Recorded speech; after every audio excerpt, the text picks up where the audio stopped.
time will change you. Slow and steady wins the race. गलत.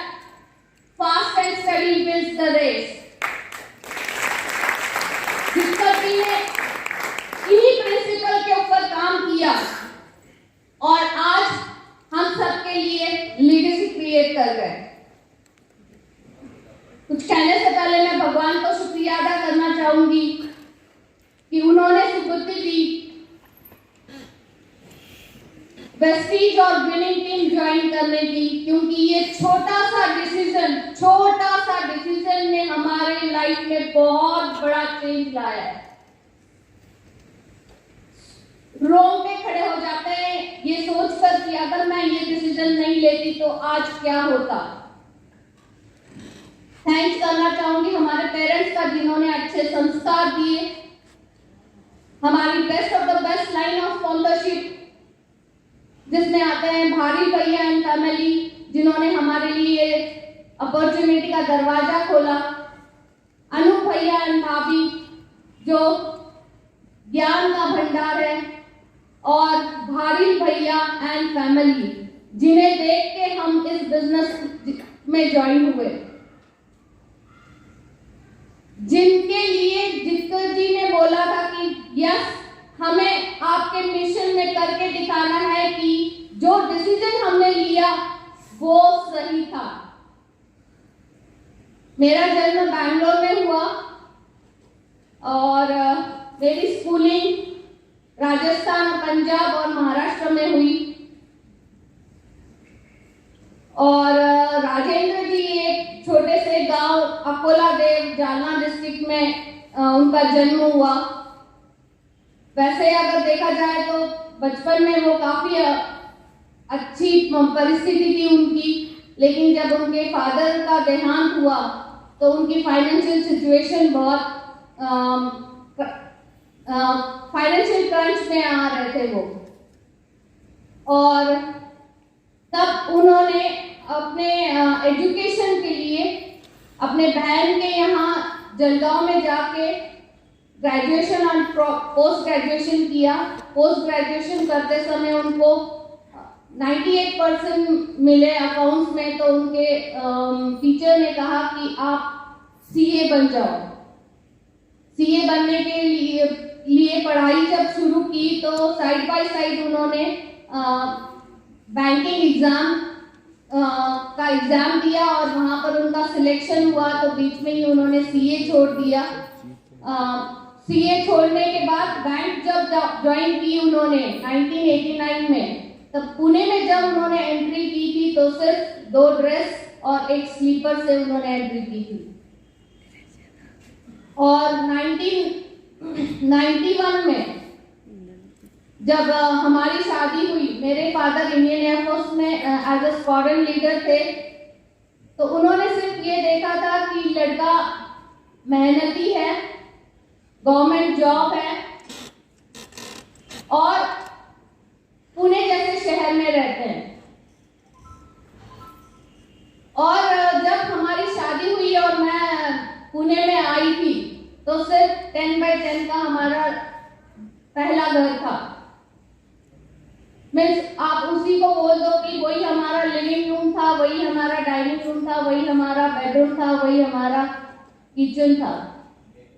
घर छोटा था लेकिन हम दोनों के ड्रीम्स बहुत बड़े बड़े थे।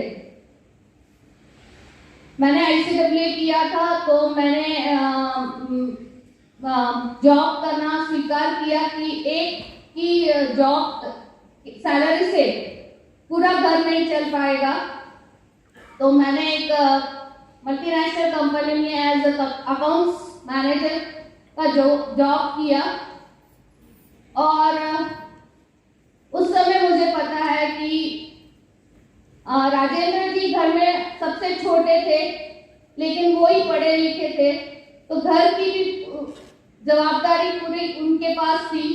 तो बहुत सारे हमने लोन ले रखे थे, तो उस समय हम 50 पैसा बचाने के लिए एक स्टॉप से दूसरे स्टॉप चल के जाया करते थे, और रास्ते में अगर हमारे फ्रेंड्स मिले तो हम कहते थे कि हम हेल्थ कॉन्शियस है, लेकिन हम होते थे मनी कॉन्शियस। एक एक पैसा बचाकर अमीर बनना चाहते हैं, लेकिन आज तक पैसा बचाकर कोई अमीर बना नहीं है। अमीर बनने के लिए आपको पैसे कमाना सीखना पड़ेगा। वहां पर जब मैं काम कर रही थी तब निकिता का जन्म हुआ।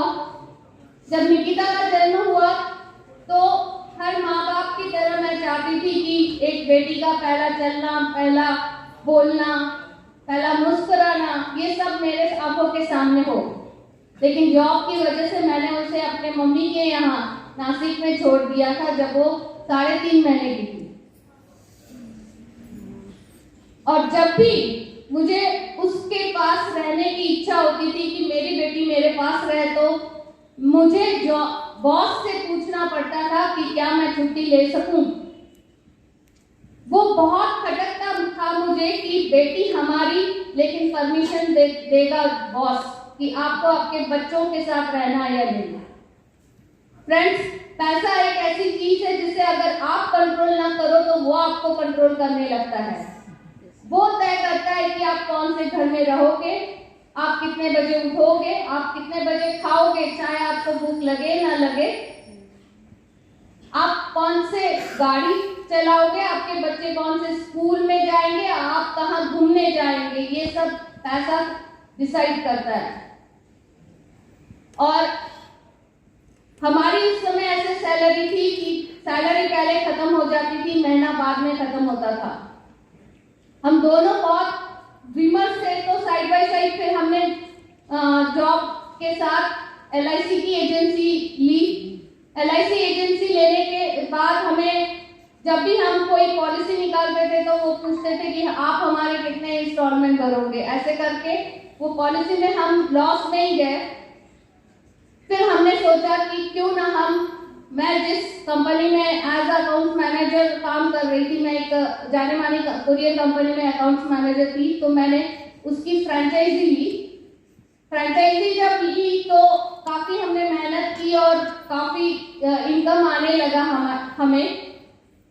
लेकिन उसी समय आदित्य की डिलीवरी हुई।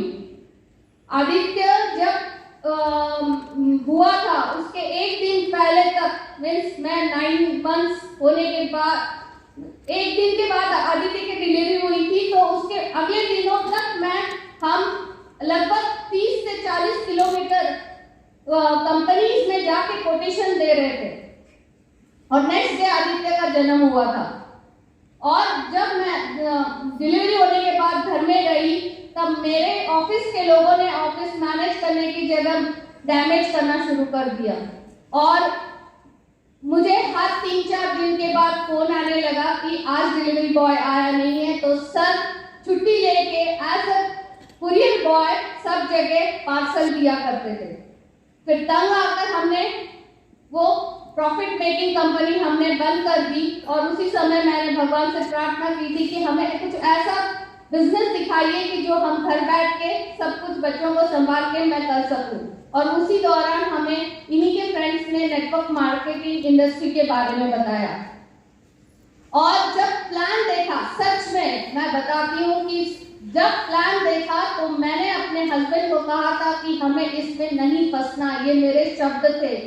लेकिन आज मैं सभी को बोलती हूँ कि ये लोगों को फंसाने का बिजनेस नहीं है, ये फंसे हुए लोगों को बाहर निकालने का बिजनेस है।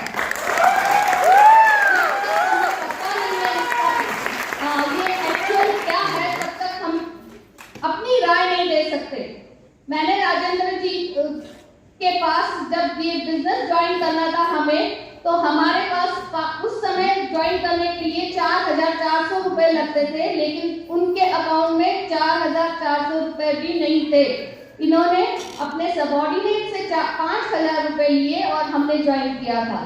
और 5,000 से जब ज्वाइन किया तो हमारे अपलाइन 600 रुपीज हमें रिटर्न करने लगे। तो इन्होंने खुद होके बोला इस बिजनेस को बिल्ड करते समय और क्या चाहिए हमें, बुक्स, टूल्स वगैरह, आप कुछ बात कर रहे थे, मुझे वो भी दे दीजिए। मीन्स अगर किसी के पास पैसा नहीं है, उधार ले रहा है, उससे भी उन्होंने ये नहीं देखा कि मैं 600 रुपीज बचा लूं, उन्होंने तुरंत टूल्स लिए।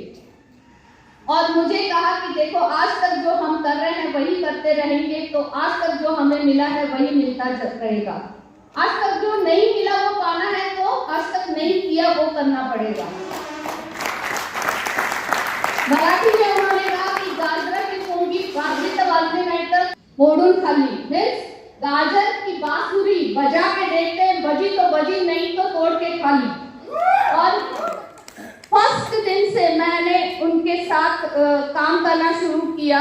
मैंने ये सोच से मैंने काम करना शुरू किया कि इनको 90 डेज में वो मैं रिटर्न करवा दूंगी और अपने पैसे फिर से ले लूंगी। लेकिन ऐसे ही एक FRU जैसे बड़े फंक्शन में जब मैं गई तब मैंने देखा कि यहाँ पर तो हर तरह के लोग कामयाब है।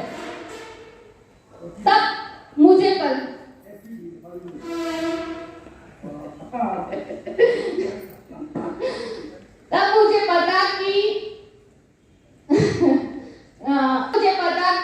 पता चला कि पावर ऑफ डुप्लीकेशन क्या होती है, पावर ऑफ मल्टीप्लिकेशन क्या होती है, और एक ऑर्डिनरी पर्सन एक्स्ट्रा ऑर्डिनरी कैसे बन सकता है।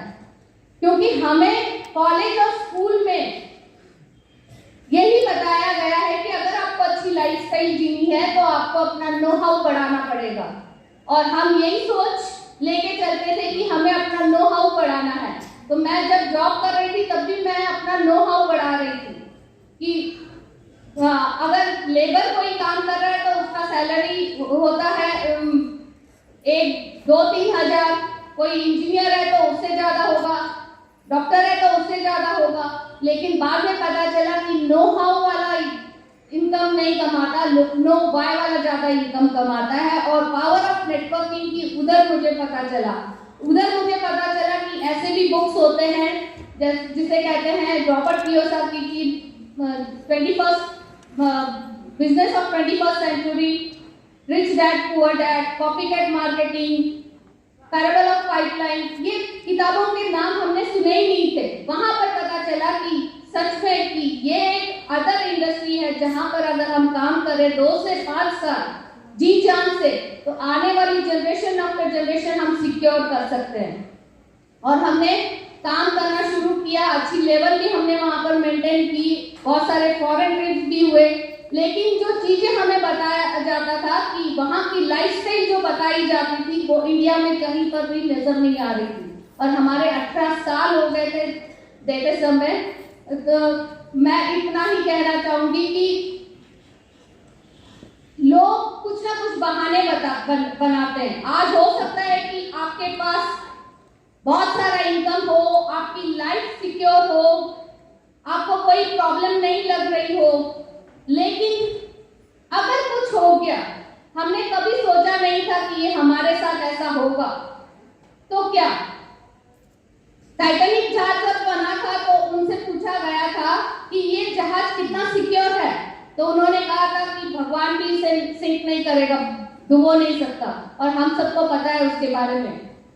पुणे में एक हार्ट स्पेशलिस्ट है नीतू मान के, उन्होंने 10,000 से ज्यादा हार्ट के ऑपरेशन किए हैं, लेकिन उनका खुद का देहांत हार्ट अटैक से हुआ है। और हम जो बोलते हैं कि ये बिजनेस आपको जो सिक्योरिटी देगा, हमें नहीं पता था कि नेक्स्ट डे राजेंद्र जी हमारे साथ नहीं रहेंगे। लेकिन ये हुआ। मैं थैंक्स करती हूँ भगवान का कि सच में हमने कुछ अच्छे कर्म किए थे कि राजेंद्र जी ने इतने फास्ट बिजनेस जो किया और हमारा एसोसिएशन विनिंग टीम और प्रेस्टीज के साथ करवाया। आज मुझे चिंता नहीं है क्योंकि उन्होंने ऐसी लीगेसी क्रिएट कर दी कि हम तो क्या, हमारी आने वाली जनरेशन उन्हें हर जन्म में याद करेगी। थैंक यू चिक्कर जी, आपने हमारे लिए ये सब किया। मैं तो कहूंगी कि जब तक सूरज चांद रहेगा राजेंद्र जी आपका नाम रहेगा। एक शॉर्ट स्टोरी बताना चाहूंगी कि भगवान जब आपको मुसीबतें देता है तो एक्सेप्ट इट और आगे चलिए। उसको कहते हैं shake it of and step up. एक बार गधा एक सूखे कुएं में गिर जाता है तो उसका मालिक उसे निकालने की कोशिश करता है, लेकिन वो निकाल नहीं पाते, तो वो अपने फ्रेंड्स को बुला लेता है और सबको बोलता है कि ये वैसे भी बूढ़ा हो गया है तो क्यों ना हम इसे यहीं पर दफना दें। और वो रेत लेते हैं और उसके ऊपर डालते हैं। रेत जब उसके ऊपर गिरती है तो वो थोड़ा सा चिल्लाता है, रोता है, लेकिन बाद में शेक करता है और एक स्टेप आगे करता है। जैसे ही रेत पड़ती है वो एक स्टेप खुद को हिलाता है और एक स्टेप आगे आता है और ऐसे करते करते ऊपर चले जाता है। तो लोग भी जब हमने ये बिजनेस शुरू किया तो लोगों ने हमें पागल कहा कि आपने इतना अच्छा एजुकेशन किया है, ICWA किया है और आप ये क्या साबुन तेल के बिजनेस में आ गए। तो हमने अपने आप को शेक किया और एक स्टेप आगे गए। जब हमने ये बिजनेस बच्चों को छोड़ के चले जाते थे, छोटे छोटे बच्चों को, तो आसपास के लोग हमें कहते थे कैसे माँ बाप है, देखो ये छोटे छोटे बच्चों को इतने देर तक छोड़ के जाते हैं। लेकिन आज मेरे बच्चों को पता है कि जब मैं छोड़ के जाती थी तो उनको याद नहीं है, लेकिन आज वो जो भी चीजें मांगते हैं मैं उसको दे सकती हूँ। हमने उनका नहीं सुना, हमने शेक इट ऑफ किया और एक स्टेप आगे बढ़े। मंजूषा जी, आपका समय खत्म हो गया, लेकिन उससे पहले मैं 2 मिनट आपसे चाहता हूँ, मैसेज दे दो उन परिवारों को, उन जेंट्स लोगों को, मर्दों को जो अपने आप को समझते हैं, उन महिलाओं को, मेरी बहनों को, माताओं को, कि अगर आप कैसा महसूस कर रही हो आज और उन्हें क्या संदेश देना चाहती हो, वे क्या कर लें तो उनकी जिंदगी आप जैसी हो जाए। मैं अपने हस्बैंड पे बहुत प्राउड फील कर रही हूँ। अच्छा, वो सुन ले, बोलो हस्बैंड सुन ले कि तुम्हारी पत्नी क्या तुमका प्राउड फील करने की कंडीशन में है। यस, मैं अपने हस्बैंड पे बहुत प्राउड फील कर रही हूँ और हर जन्म में चाहूंगी कि वैसे ही हस्बैंड मुझे मिले। क्यों प्राउड फील कर रही हो आप? हर एक करेगा ऐसे तो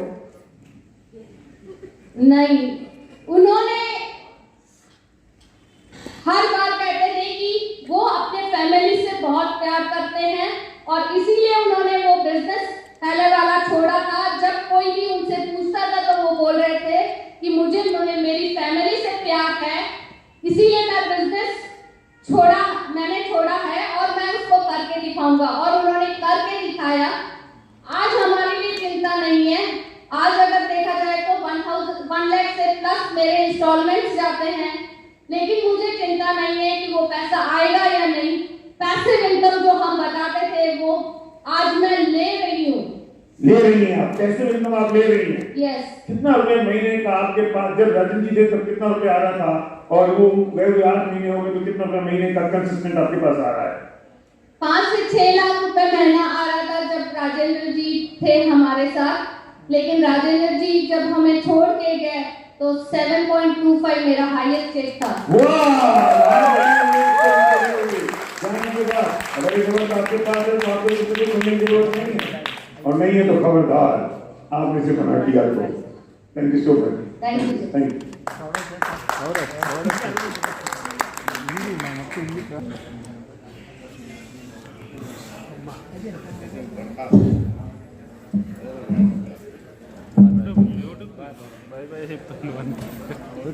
యూట్యూబ్ లో పెడుతుంది నైట్ అప్లోడ్ అయిపోతుంది ఏమన్నా కదా